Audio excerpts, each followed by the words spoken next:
जय हिंद साथियों, मैं उत्तम चौहान एचएसएससी की एक बड़ी अपडेट के साथ स्वागत करता हूं। बड़ी अपडेट क्या है? अपडेट नहीं है, आप ये मान सकते हो, आपके लिए इन्फॉर्मेशन है। ग्रुप डी का जो डीवी होना है उसके लिए। अब आप कहोगे कि सर ग्रुप डी का डीवी होगा या नहीं होगा? देखिएगा, अब तक की जो संभावनाएं देखी जा रही हैं वो यही है कि ग्रुप डी का डीवी होगा, क्योंकि डॉक्यूमेंटेशन पूरी नहीं हुई है। न ही जितनी भी स्कोर कार्ड में गलतियां थी उनके लिए कोई पोर्टल खोला गया है। गलतियां जैसे कि 5 नंबर की कोई गलती थी, किसी के 5 नंबर जुड़ गए, किसी के 5 नंबर कट गए, ठीक है? जितनी भी गलतियां थी उनके बारे में कोई पोर्टल जो है ओपन नहीं हुआ है। इसलिए अब होगा क्या? हो सकता है कि इन गलतियों को डीवी के अंदर ठीक किया जाएगा। जितनी इन्फॉर्मेशन मिली है यही मिली है कि अब जो है डीवी आपका फिजिकल होगा, यानी कि एचएसएससी आपको बुलाया जाएगा। रीजन जो है वो है ये 5 नंबर। अगर 31 जनवरी से पहले कुछ नहीं होगा। सबसे पहले तो आप ये सुन लो, 31 जनवरी से पहले आपका कोई भी प्रोसेस नहीं होने वाला है। जैसे ही ये केस जो है आपका 5 नंबर वाला, इसके ऊपर जो फैसला रहता है उसके बाद ही जो है आगे का प्रोसेस रहेगा। लगभग अगर आपके 67 से 68 नंबर है ना जर्नल के अंदर, तो आप डीवी के लिए तैयार रहिएगा। आपका डीवी जो है 100% आएगा, क्योंकि डीवी में लगभग 45,000 कैंडिडेट को, यानी कि 3 गुना कैंडिडेट को जो है वो बुलाया जाएगा। ठीक है? तो इस चीज़ को आप याद रखिएगा। तो कम कैटेगरी वाले हैं तो वो 65 में भी आ सकता है डीवी, तो 65 से 68 के बीच में लगभग सभी कैटेगरी जो है उनका डीवी आ जाएगा। फाइनल कट ऑफ मैंने बना रखी है, लगभग 70-72 के करीब रहेगी। मैं सारी बातें आपको बता चुका हूँ किस प्रकार कट ऑफ कम ज़्यादा जाएगी। तो जितनी भी स्कोर कार्ड में गलतियां हैं, तो ज़्यादा बड़ी गलती है तो आप एचएसएससी जाइए। मैंने पिछली वीडियो में आपको बताया था, हालाँकि मैंने ये भी कहा था कि अभी एचएसएससी जाने की ज़रूरत नहीं है, क्योंकि हो सकता है एचएसएससी कोई पोर्टल ओपन कर दे।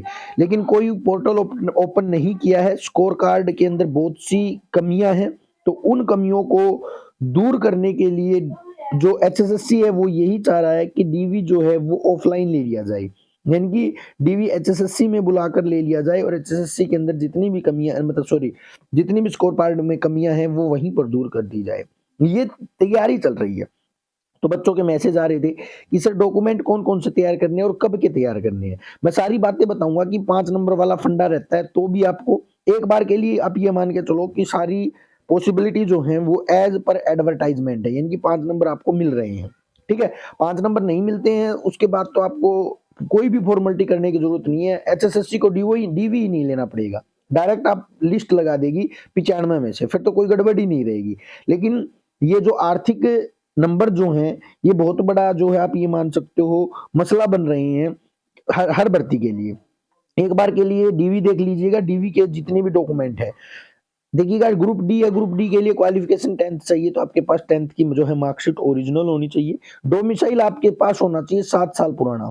7 साल से ऊपर अगर डोमिसाइल हो जाता है तो वो गलत हो जाता है, मतलब जो है चलता नहीं है।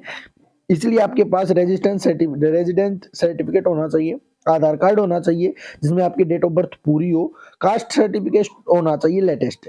अब आप कहोगे कि सर कास्ट सर्टिफिकेट, जैसे कि ईडब्ल्यूएस वालों के मैसेज आ रहे हैं कि हमें कौन-सा जो है कास्ट सर्टिफिकेट चाहिए। वैसे तो 7 साल पुराना जो है कास्ट सर्टिफिकेट चल जाता है, लेकिन ईडब्ल्यूएस में जो है ना वो जो ईडब्ल्यूएस इकोनॉमिकल वीकर वाला है ये जो सर्टिफिकेट है ना, ये सर्टिफिकेट आपको या तो एडवर्टाइज़मेंट वाला चाहिए जो एडवर्टाइज़मेंट में था, या फिर आप जो है लेटेस्ट बनवा सकते हो। उस टाइम वाला नहीं है तो आप लेटेस्ट बनवा सकते हो, ठीक है? तो लेटेस्ट तो सभी सर्टिफिकेट चलेंगे, चाहे वो एससी का है, ओबीसी का, कोई भी है। लेकिन ईडब्ल्यूएस वालों के लिए खासकर ईडब्ल्यूएस का सर्टिफिकेट जो है वो आपके इकोनॉमिकल जो सर्टिफिकेट है उसके ऊपर डिपेंड करता है, इसलिए ये 1 साल में बदलती रहती है आपकी, यानी कि क्राइटेरिया जो इकोनॉमिकल क्राइटेरिया वो बदलता रहता है। इसलिए आपको जो है या तो एडवर्टाइज़मेंट यानी कि 2022 वाला ईडब्ल्यूएस चलेगा, या फिर अब लेटेस्ट बनाना पड़ेगा। परिवार पहचान पत्र आपके पास लेटेस्ट होना चाहिए।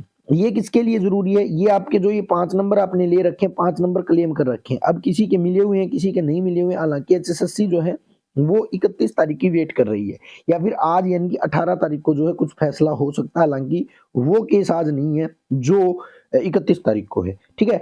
तो पीपीपी आपको लेटेस्ट चाहिए। आप ये कहोगे नहीं सर जुलाई की इनकम चलेगी। जो चलेगी वो चलेगी, लेकिन आपको जो है लेटेस्ट परिवार पहचान पत्र लेके जाना है।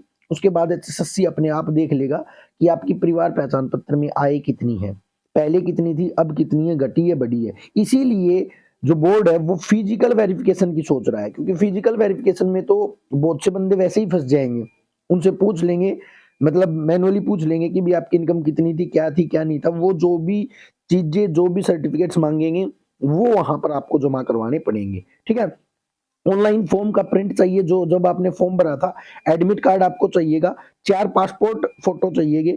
अगर आपने विडो का लगा रखा तो ये सर्टिफ़िकेट चाहिए, फादरलेस का लगा रखा तो वो सर्टिफ़िकेट चाहिए। ईएसएम, डीएसएम का सर्टिफ़िकेट जो है आपको जिला सैनिक बोर्ड से बनवाना पड़ेगा, 1 साल का होना चाहिए, कम से कम 1 साल जो है पुराना जो है आपके पास होना चाहिए।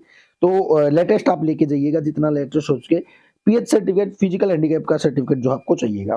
तो ये सारे सर्टिफ़िकेट जो हैं आपको चाहिएंगे। सारे सर्टिफ़िकेट आपके पास हैं। बस एक जो लफड़ा बनता है ना, वो परिवार पहचान पत्र में बनता है, पीपीपी में। अब कई स्टूडेंट कह रहे हैं कि सर हम ना फैमिली आईडी में अलग हैं। फैमिली आईडी में आप अलग हो, आपके कहने से अलग नहीं चलेगा। अब फैमिली आईडी लोगों ने कैसे बनवा रखी है मैं बताता हूँ, कोई बुरा मत मानना, क्योंकि बहुत से कैंडिडेट यहाँ पर मिलेंगे। उन्होंने क्या कर रखा है, अपने पेरेंट्स से अलग होकर अपने पेरेंट्स से अलग होकर अपनी अलग फैमिली आईडी बना रखी है, अलग से फैमिली आईडी बना रखी है। भाई अलग से फैमिली आईडी बनाने से आपका काम नहीं चलेगा। दोबारा बता रहा हूँ, क्योंकि वेरिफिकेशन ये बिल्कुल एडवर्टाइजमेंट में भी लिखा हुआ था कि फैमिली आईडी का मतलब ये है कि आपकी फैमिली में आप इंक्लूड होने चाहिए। आपके पेरेंट्स जो हैं वो आपकी फैमिली आईडी में होने चाहिए। ऐसा नहीं है कि आपने बड़े भाई के आईडी में जो है आपने क्या कर दिया, पेरेंट्स को इंक्लूड कर दिया और आप अलग हो गए क्योंकि आपको चाहिए थी सरकारी नौकरी, ठीक है? तो ऐसा नहीं हो सकता। वो पेरेंट्स कहाँ जाएँगे भई? आप इनको भी तो रखो, कहाँ पर रखोगे आप? इनकी भी तो इनकम काउंट की जाएगी। ऐसे फैमिली आईडी अलग बनाने से एचएसएससी जो है नंबर देने वाली नहीं है। अगर एचएसएससी ने ऐसे नंबर दे दिया तो फिर वही कोर्ट केस हो जाएँगे कि आपने तो फैमिली आईडी की मतलब वो बताई थी कि फैमिली क्या है? फैमिली की डेफिनिशन दे रखी है एचएसएससी ने कि ये फैमिली है। फैमिली में उसके पेरेंट्स भी आते हैं, उसके भाई भी आते हैं, उसकी बहन भी आती है। फैमिली की एक डेफिनिशन है। आप ऐसा नहीं है कि आप अपन की शादी हो गई तो मान के चलो मेरी शादी होगी तो मैं और मेरी वाइफ हम जो है फैमिली बना लेते हैं और मेरे पेरेंट्स, मेरे भाई बहन, उनको मैं फैमिली आईडी से हटा देता हूँ। क्या फैमिली नहीं रहेगी वो? भाई फैमिली रहेगी, ये तो सिंपल डेफिनेशन है। कोर्ट में पहली हायरिंग में ये चीज जो है क्लियर हो जाएगी। तो ऐसा ही एचएसएससी भी नहीं करेगी कि आप अलग से फैमिली आईडी बना लो और आपको अलग से नंबर दे दी। अगर एचएसएससी ऐसा कर देती है तो अब की बार ये मामला जो है बहुत ज़्यादा जो है हिंट में है। हालाँकि हो सकता है कि 31 जनवरी को इसके ऊपर एक बहुत बड़ा फैसला जो आपको देखने को मिल जाए। 31 जनवरी का इंतज़ार कीजिए, उससे पहले आपका कुछ भी नहीं होने वाला। ठीक है भई? तो आई होप ये सारी अपडेट आपको अच्छी लगी होंगी। और भी कोई कन्फ्यूज़न हो तो मेरे से पूछ लीजिएगा। कन्फ्यूज़न बस यहीं पर है, आपकी ये 5 नंबर वाली कन्फ्यूज़न। तो ये कोई भी मत पूछो अभी, 31 जनवरी तक कुछ भी मत पूछो आप। 31 जनवरी को सारी गाइडलाइंस जारी कर दी जाएँगी। अगर केस फ़ारिग हो जाता है तो दी बेस्ट है, फ़ारिग नहीं होता तो भी गाइडलाइंस जारी कर दी जाएगी। ऐसा भी हो सकता है कि जैसे सीन भर्तियों को आगे ले जाए। हम जो सोचते हैं ना, हम लड़ते हैं, हम क्या करते हैं, हम लड़ते रहते हैं कि उसने केस कर दिया, उसने भर्ती रोक दी, ये कर दिया, वो कर दिया, कुछ नहीं है भाई। ये सारा खेल जो है ना, वो सरकार का है।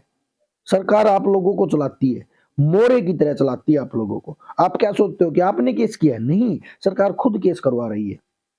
आप क्या सोचते हो कि आपके कहने से या आपके विरोध करने से सरकार भर्ती कर देगी? नहीं, जब सरकार को ज़रूरत तो होगी उस टाइम पर ही वो भर्ती करेगी। अगर सरकार को ऐसा लगता है कि नहीं अभी तो राम मंदिर बनाने से काम चल रहा है, तो इस ग्रुप डी की भर्ती को क्या करें विधानसभा में ले जाएँ, ठीक है? तो ये विधानसभा में लेकर जाएँगे क्योंकि अभी तो इनका काम राम मंदिर से चल रहा है। अभी तो राम मंदिर बन रहा है ना भई, आस्था के साथ खेल रहे हैं। तो आस्था के साथ खेलने से हो सकता है अभी तो इनका काम चल रहा है। तो ये इस चीज़ को प्रॉफ़िट मानकर इस इन सभी रिज़ल्ट्स को आगे भी ले जाएँगी। आप लड़ते रहना कि उसने केस कर दिया, इसने केस कर दिया। नहीं, कोई केस नहीं करता, ये जानबूझकर केस करवाते हैं। तो आई होप ये सारी चीज़ें आपको क्लियर हो गई होंगी। ठीक है भई, वीडियो को शेयर कीजिए, चैनल को सब्सक्राइब कीजिएगा ताकि जो है हमें एक मोटिवेशन मिले और आपको एक ऑथेंटिक इन्फॉर्मेशन देते रहेंगे। जय हिंद साथियों।